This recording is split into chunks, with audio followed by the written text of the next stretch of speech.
All right. What's up, brother, Looks like we're man? live. Doing good, man. How are you doing? Dude, it just read. The rain just left. I'm great. I'm doing awesome. We got a beautiful, anywhere from a half inch to an inch. All the planting is wrapped up. So, for now anyway, for the planting's done for now. So it's great, man. Perfect, man. Perfect timing. Just to let everybody know, this is the second episode of Ask Me Anything with Josh Pretzer. I'm Collin. I'll be hosting here today, and we've got Josh Pretzer, of course, the man of the hour. So what he's talking about is he's just been out planting corn and beans and getting all those spring crops in, and they just got a huge downpour. I saw it on his Instagram story, so I was like, man, perfect timing. Yeah, it was pretty great, man. The corn we wrapped up had some funky weather, had a little snow, but thankfully the corn hadn't emerged out of the ground. So the corn just poked through yesterday, most of it did, and got a field of early beans in last night and got it sprayed, and things are looking really good. Most of the cattle are turned out to grass. So yeah, I saw you were doing a little ranching last week as well, working some cattle. So yeah, I've got this problem. I've got 200 and some mama cows, and it's just I don't know. I'm not a cow fan, but they're here, so just make do with what you got. How things looking at the whitetail woods? Dude, really good. So I've got lots of bucks already showing on my cameras. Most of my cameras don't come out of the woods. At least my home property. I've got some bucks showing. I've got one buck that he is just already getting to where his brow tines are. So lots of growth. Seeing looks like pretty healthy deer. We had a really tough winter. You know, we had a lot of. We were down to minus 26. Was the coldest night it got here. But that was a fun night to sit in the blind and watch deer pour into the food plots because it was like the floodgates open. But herd health looks good. A lot of people don't really correlate or think too much about green growth right now, grass or browse or whatever it might be. But you know, the does are about a month and a half away from a lot of fawns hitting the ground, and that's something I always look for, is a lot of understory in the woods just to give a lot of protection to those fawns. You know, we got good rain, we got a lot of good moisture. These late colder days have really kind of delayed the growth, but as long as we've got good, you know, grass starts getting up and the weeds and whatnot, I think we're in for a good fawning season, I hope. Yeah. Awesome, man. It's, you know, it's a busy time in the woods this time of the year, and I think you know, you touch on that a little bit in the latest video, Building Whitetails video that just dropped yesterday, actually. So everybody who is watching here, make sure you go over to our YouTube channel, youtube.com/SPYPOINT, to go ahead and watch that. And I know you talk a lot about mineral, you know, mineral placement, those kinds of things. Yeah, and what to do if a mineral isn't legal in your state, how you can add mineral and nutrients to a deer. You're heard that way. So that's it's something that doesn't get touched on a whole lot. So I hope, you know, it's not going to hit a big genre of people because minerals legal in a lot of places. But I hope that for the people that it's not, I hope that helps you guys out. Can you touch a little bit on that? Like, you know, what if I live in a state where I can't use minerals? Can you touch a little bit on that? Yeah, for sure. So the main promotion I did was for clover. You can do it. Mineral is transferred through all plants. The plant pulls nutrients out of the soil. Everything that you find in a mineral blend is going to be in, you know, a healthy soil structure. So if all your nutrient levels, if your pH levels, you guys can go back and look in previous Building Whitetails videos. I go over pH, macronutrients, and so on and so forth. If your soil levels are right, your plants are being able to optimize their growing production. And so, you know, a plant is just a transfer of nutrients to a deer. The plant pulls nutrients, the deer eats the plant gets digested and passes nutrients to the deer. It's how nature was designed. It's how it's supposed to be. So if we can keep our soils in peak performance, you know, if we can maintain a good pH, good nitrogen, phosphate, potassium, zinc, sulfur, manganese, boron, I mean, the list just goes on down in order. You're going to be able to pay, you know, if you have no boron and no very little phosphorus in your soil, the plants that your deer eat are going to be short on phosphorus and you know, like whatever the one I said was, but you know, whatever nutrients it's low on. Yeah. So your deer is going to be deficient in what it eats in regards to those nutrients. So if you can keep your soils in peak productivity, nutrient wise, you're just transferring availability from the soil to the plant to the deer, and so so on and so forth. So I'm planting a lot of clover, and then my row crops, obviously, but in the deer hunting side of things, clover is a really high protein source. Yep. So it's going to be really important for your lactation, your antler development.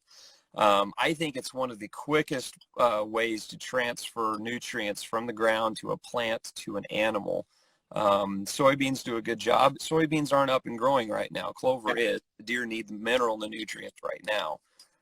So I'm making sure that all my levels in the soil are right. And so that way the nutrients gets passed from the ground to the plant to the deer. Yeah, that makes total sense, man. That's good information. And as I mentioned here a minute ago, if you want to learn more about mineral placement, what kind of mineral to use, the latest episode of Building Whitetails is live right now on our YouTube channel, youtube.com/SPYPOINT. Go ahead and make sure you like and subscribe and leave any comments there about the video. Josh does a great job with his camera team putting those together, and we're pretty proud to have him on our team doing that. So, and before we go any further, make sure you guys like this video and share this video. You know, that really helps us reach more people with the content that we're putting out there. So let's jump into some of these questions, Josh. If anybody else has any questions as we go for Josh, please leave them down in the comment section, and we'll try to get to a few of them. We're gonna try to keep this a little shorter this week, maybe 15-20 minutes, but let's jump into the questions we have already, and then we'll try to jump into a few more as we go. How does that sound? Sounds great. I saw one question somebody asked where I was from. I live in Kansas. Yep. So that's where I'm at. Yeah. All right, here. First question on my list. What are your top tips for a first-time food plotter? Pooh. Oh, man. Okay. Don't get overwhelmed by all the information that's out there. Start very basic. Number one, I would say watch the Building Whitetails episodes. I try to start it very simple. You know, here's a piece of ground. What's the first things we want to look at? Yeah. You know, I would do not try to do a row crop like corn. Soybeans is not a super complicated first time food plot, but there's a lot that goes into soybeans. A fall green plot is probably the number one thing that I steer people to. You know, you can work the ground. It can be no-till drilled. You can broadcast the seed and harrow it in as long as you've done your due diligence to get the ground ready. You know, but it doesn't, the green plots don't require herbicide application to help prevent weeds, because they're, you know, you're looking at a depending on where you're at in the country, of 40 to 80, 60, 70 day growing period before your first freeze, whereas the freeze is going to kill off your majority or your weeds, and then the majority of your green plot will typically stay still growing. So I would say a fall green plot, one that's diverse, has a lot of plant diversity in it. Make sure it has your cereal grains, wheat, rye, barley, and then usually some clovers in it, and the brassicas, your turnips, tillage radishes, rape. You know, look for a good blend in there. I'm not a fan of a monoculture fall plot, mono being one specific seed type. I like a blend. Yeah. If you're gonna plant a plot, do you prefer a spring plot, or do you prefer like a fall plot? I have all of them. I've got food plots to provide for my deer all the way through the year, whether it's clover green up in the spring, and then the clover goes dormant once the hot summer months come around, and that's when I rely on my soybeans, and I do plant some summer blends as well. And then In the fall, I've got my greens, and then my grain, the corn and soybeans, is maturing for the winter months. And the clover also perks back up in the fall and does a really good job. And through the winter months, it will go a little dormant when it gets really cold. But, I try to have that complete package. I don't want the deer needing during a certain time of the year, because every part of the year is important for the whitetail herd. Yeah. And I know you talk a lot about this in the Building Whitetail series as well. So again, if you're looking for more information on this stuff, absolutely go watch videos. There's so much good information. We're into season 2 now, so there's a whole year of videos before this year that you can watch. Yeah, it's been a fun series. Everybody's feedback has been super helpful in that, and guiding us on how we can cater to you guys and give better and more meaningful information. So, just keep the recommendations coming. Cool. All right, next question. Does driving tractors, ATVs, or other vehicles disrupt the deer on the property?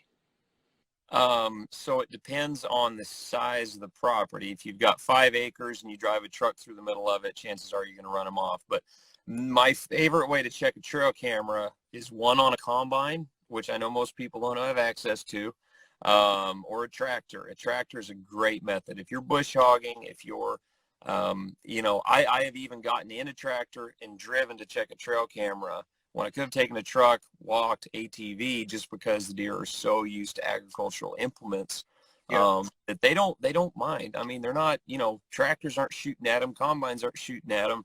Road hunters, the deer typically don't like trucks or vehicles.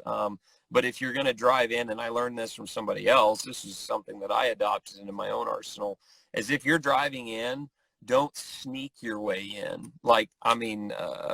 Turn the radio on, turn the radio on. Don't be like blaring, but, I go in nice and slow, just every day. If a big buck is there, I don't want to freak him out. I'm going to be like, hey, I hear somebody coming. I'm going to slip away over here. Hopefully he goes to a different part of my farm and beds down and doesn't just booger out.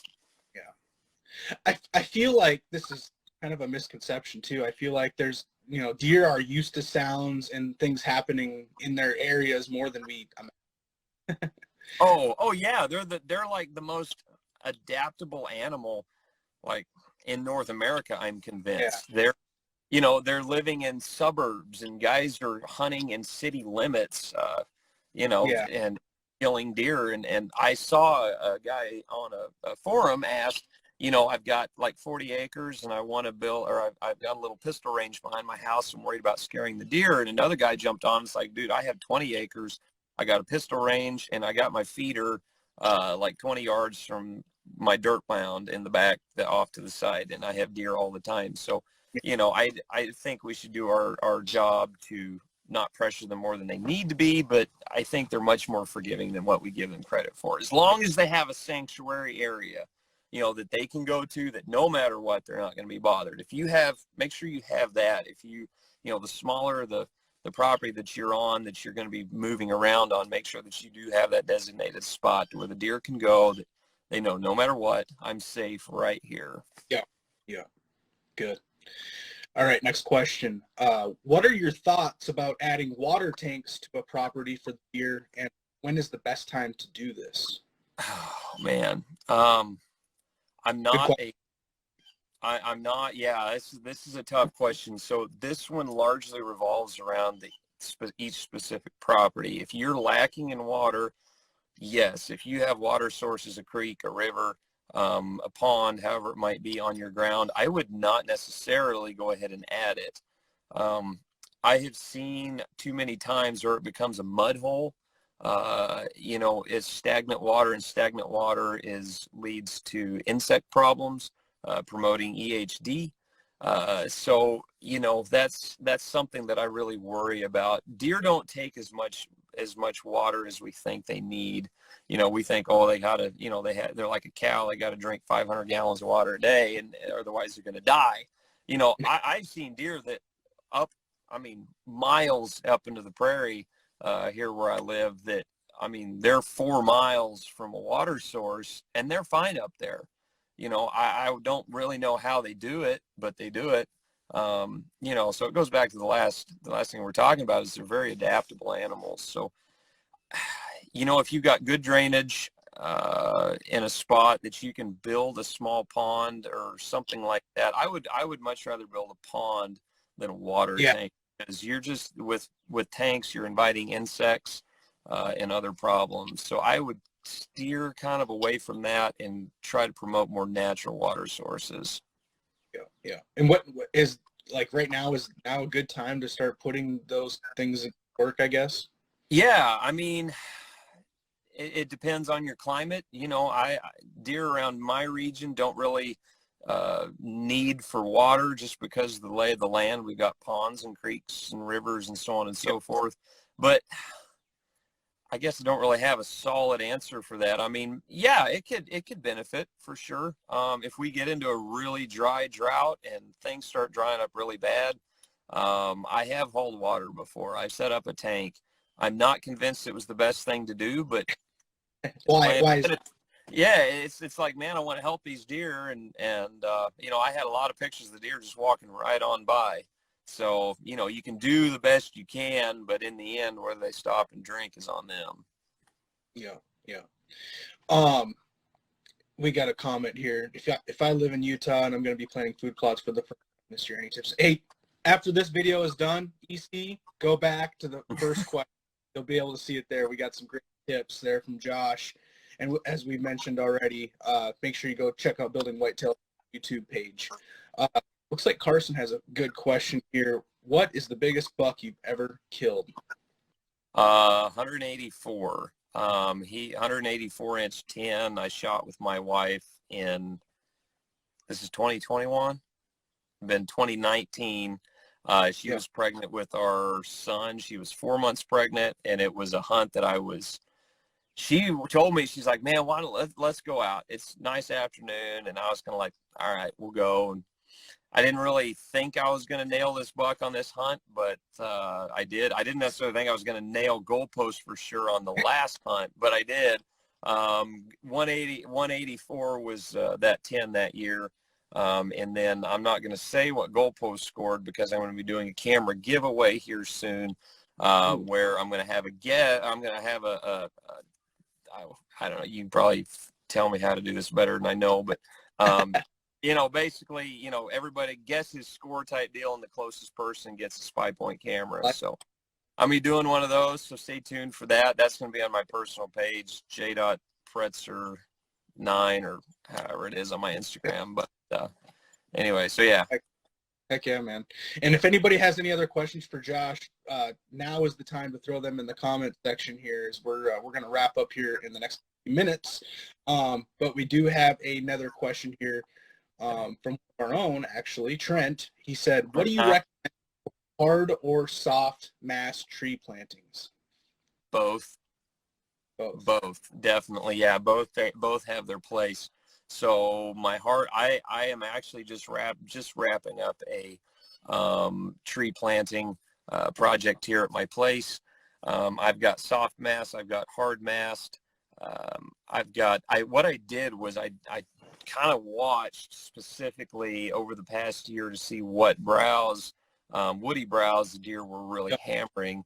And I noticed sandhill plums. I mean, like, I can't plant a sandhill plum bush on my place and the thing not just get mauled to the ground. So that told me, man, the deer are really liking this. I want to plant more of it. So I put utilization cages around them to hopefully promote the growth. I did that on a couple last year, and it really helped those get established. But those oaks, try to have a diverse layout, and I guess try to cover. I guess I'm trying to solve this in my head, but to have, a diverse layout, but definitely pay attention to what they're eating. They'll tell you what they want to do. It's help deer do what deer want to do. That's kind of my phrase. It's been, carried on. I didn't really expect that one to be something that was used a lot, but it ended up being used a whole lot. There's in different species, are more not more palatable, but more desired in different areas. So, just look around your area, see what grows well, and see what deer are really hammering. Some might not even understand that. Explain what hard and soft mash trees are, would you?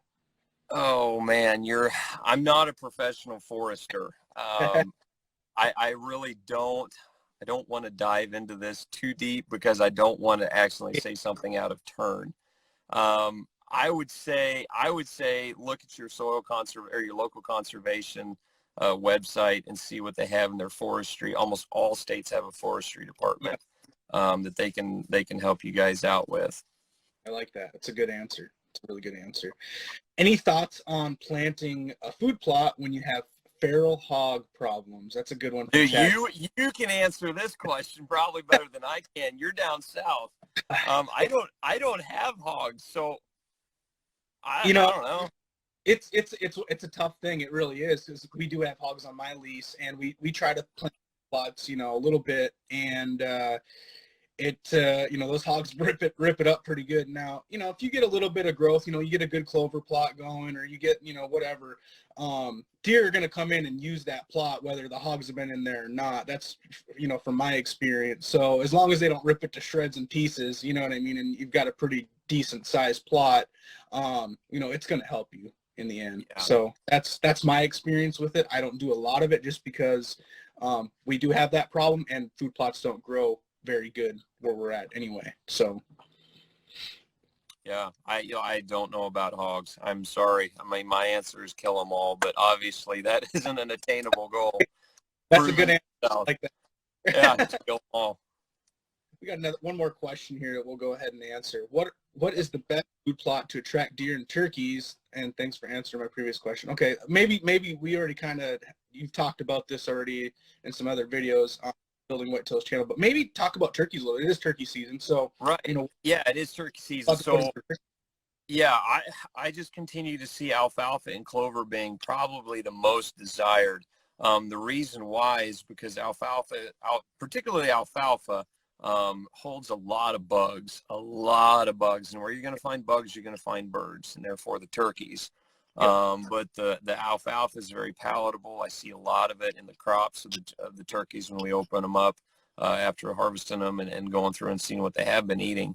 I would say if I was going to do one plot for both deer and turkey, I'm not a big turkey hunter. I used to be. I don't really have time for it much anymore, but I'm going to probably say clover alfalfa would probably be my number one for both species in one plot if I could do one. Cool. Right on. Do you have anything else you want to add to the conversation today, Josh, before we get going? I'm just, it's a good day. I'm thankful for today. I right now it seems like it's pretty easy to get caught up and get down and yep. Everything that's going on around us. But it does. I took a walk behind the house 2 nights ago with my wife, and we just, walked back in the field and kicked some dirt and just kind of sat in silence for a while. And, it really does a lot to get your perspective right. So I encourage everybody, we're outdoorsmen, we're avid outdoorsmen. Doesn't mean we're necessarily, all we want to do is hunt and kill. So get out there and experience it. Take somebody with you. Get new people involved in the outdoors and take kids out. There's nothing more fun than watching a kid go turkey hunting or deer hunting, even if it turns into an absolute catastrophe in regards to the hunt itself, and we spook all the animals off. But who cares? There'll be more. Amen. I'm right there with you on that, man. That's a good word to close this out. Thanks again, everybody who was here watching and taking part in the Ask Me Anything with Josh Pretzer. This will wrap up episode 2. Again, make sure you go over to the YouTube channel and subscribe over there, and make sure you check out Josh's personal Instagram as well. And we'll put all the links in the video, and when we put up the recording of this, that you can watch again later. So thanks again, and great chatting with you today, Josh, as always. Hey, thanks, man. I appreciate all you do, and everybody at SPYPOINT. You guys take care. You bet. Have a good day. Talk to you later. All right. See ya.